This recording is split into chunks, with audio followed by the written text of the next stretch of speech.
Fun Facts presents the 1956 Lincoln Continental Mark II. This is a 50s classic car.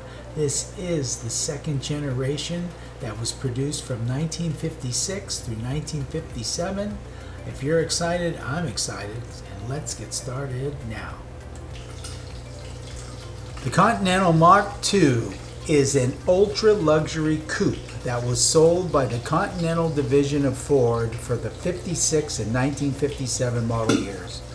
The only product line ever marketed by Continental during its existence, the Mark II served as the worldwide flagship vehicle of the Ford Motor Company. The vehicle derived its name from the European manufacturing practice, with Mark II denoting a second generation, succeeding the 39 to 1948 Lincoln Continental. As the most expensive American-produced automobile of the time, the Mark II was marketed against the Rolls-Royce Silver Cloud. Produced solely as a two-door hardtop coupe, the Mark II used standard Lincoln mechanical components, including its Y-block V8 and automatic transmission. The rest of the vehicle was largely hand-assembled, leading Ford to lose thousands of dollars for each example produced. Following the 1957 model year, Ford discontinued its flagship Continental division, with the division phased into Lincoln from 58. For 1969, Ford revived the chronology of the Mark series with the debut of the second Continental Mark III coupe, leading to 5 successive generations.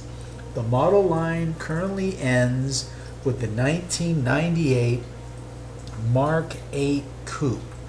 In modified form, Lincoln still uses the 4-point star emblem introduced by the Mark II. Each version of the Mark series and the 82 through 1987 Lincoln Continental, as well as the 1977 through 1980 Lincoln Versailles, was styled with a Continental spare tire trunk lid. The brand logo for Continental was a rectangular framed 4-pointed star following the withdrawal of the Mark II. The Lincoln adopted the 4-pointed star for 1958. Modified slightly, the logo remains in use on Lincoln brand vehicles today. In 1949, the model year, all 3 divisions of Ford Motor Company unveiled their first post-war product line, with Lincoln discontinuing the Lincoln Continental after 6 years of production, interrupted by World War II. Following World War II, the Lincoln Mercury brands had been grouped together within a common division to streamline their operations. While the Lincoln Continental had gone on to build a positive reputation, the Continental was an aging design as a variant of the 1936 Lincoln Zephyr. Following the withdrawal of the 1939 to 48 Lincoln Continental by the early 50s, interest in a successor vehicle proved sufficient for Ford Motor Company to commence development on a successor. In 1952, the company formed the Special Product Operations Team, later Special Products Division, led by William Clay Ford.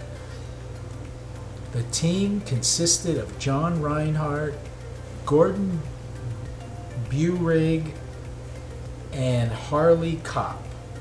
Initially meeting with rejection from the upper Ford management, in 1953 design work was approved to bring a successor to the Continental to production. The same year, the 2-door luxury segment saw American-produced vehicles enter production. The launch of the limited production Cadillac Eldorado, Buick Skylark, and Oldsmobile 98 Fiesta convertibles by General Motors, the Chrysler C300, and the Packard Caribbean convertible. Under William Clay Ford, the Special Products Division set out several objectives. In addition to creating a successor to the 1939 through 1948 Lincoln Continental, the Continental Mark II was also intended to revive the memory of the 1930s coach-built Lincoln Model K. Among the flagship American automobiles of the time, in April of 1955, the Continental Division was created by Ford Motor Company and a standalone division to handle the Continental Mark II. While a two-door hardtop would be offered as the debut vehicle, the model range would expand to a retractable hardtop convertible and a four-door hardtop sedan. While the original Continental Coupe sold relatively poorly, in the contrast to its convertible counterpart, the Special Products Division had set out to introduce a full range of body styles in contrast to the Cadillac Eldorado and Packard Caribbean. Production and sales. The Continental Mark II was produced at the Allen Park Body and Assembly Facility in Allen Park, Michigan. Established as the headquarters and assembly plant for Continental, in a major break from the Ford tradition, a moving assembly line was largely dispensed with to facilitate hand-built construction and inspection. In the factory, each vehicle was assembled on a mobile carrier.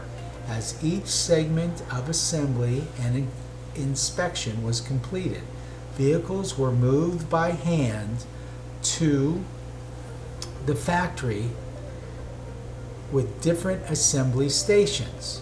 Following the 1957 withdrawal of the Mark II, the facility was repurposed, becoming the headquarters of Edsel.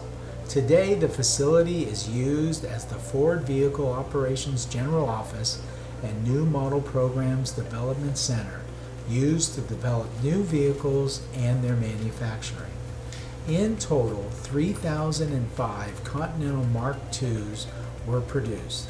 This number includes 3 prototypes and 13 pre-production vehicles. Serial numbers for the Mark II ran from 975 to 3989. Numbers 986 and 998 were unused.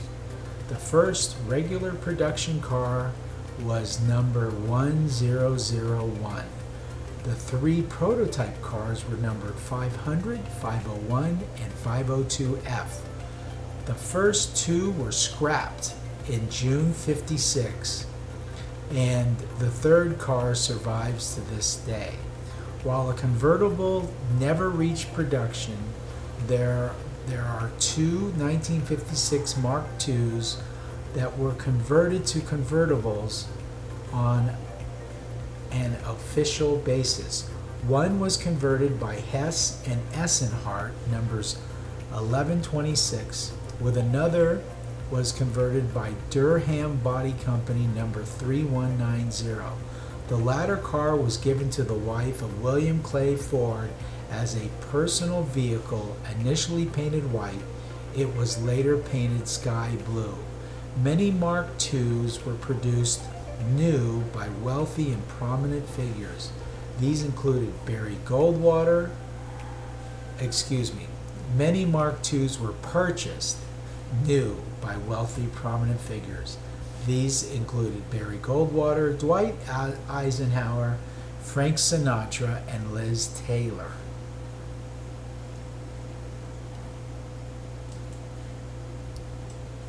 Okay, I've been reading from a Wikipedia article, and I will leave a link below the video in the description so you can finish reading, if you like, all about the Continental Mark II and its successors. I mean, it really is fascinating, all the players that were involved in creating these vehicles over the years.